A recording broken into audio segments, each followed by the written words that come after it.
مقوماه علينا كتير. ما مش هتبطل تقومه، استني بس. هي مش هتبطل تقومه، سهير هتتجنن. والدتي اهم حاجه، والدتي لا اهم حاجه والدتي ما بيسالش فيها، حتى ما بتجيبلهاش بجنيه عيش، ما بيسالش عليها. بس عايزه اعرف شرع ربنا هو ايه، شرع ربنا ان اخويا بيعمل معانا الحاجات دي. اخويا طيب جدا، وحيد طيب جدا. بس ده اولا انت بتقولي طيب جدا لانك خايفه منه وعارفه ان في خليني بقى اكلمك بصراحه. خليني اشرحك بقى. ما انت محروقه اهو، ما انت محروقه واتصلت 4 مرات وبتقولي شرع ربنا اخويا ده يبقى ايه؟ ما بيسالش عن امه، وترجعي تقولي طيب. رسيني على بر يا بنت.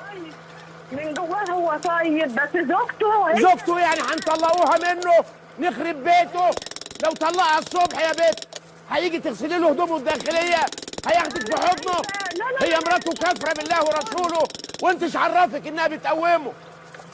ما تخليها حاضره معانا بدل ما ملايين كيتها تبقى هي اللي حاضره.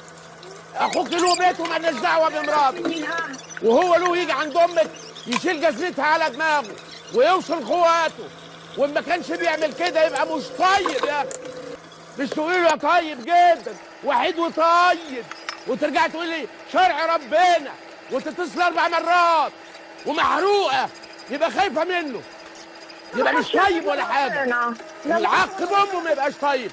في الحديث اول سطر يا بنت اسمعي، اول سطر يا بنت على الشمال في صحيح البخاري، قال عليه الصلاه والسلام لا يدخل الجنه قاطع.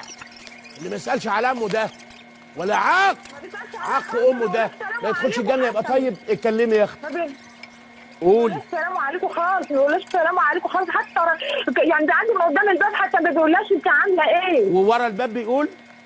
ولا قدام الباب ولا ورا الباب. لما يمكن ورا الباب له شرق باتي يا بيت. يا سهير، في ناس يا سهرة، يا سوسو، يا سوسو قدام الباب. احنا متعودين على الرغي ده حتى قدام الباب. طب وورا الباب؟ وبعدين ايه فايده لما تقعدي تحكي 3 ساعات؟ يا بنت اسمعي، يا بنت وفري 3 ابيض في المكالمه. اسمعي يا بنت، انا عايزه بدم واحد. يا بنت اسمعي، يا بنت اسمعي لله، يا بنت اسمعي. مش هترتاحي الا لما يطلقها.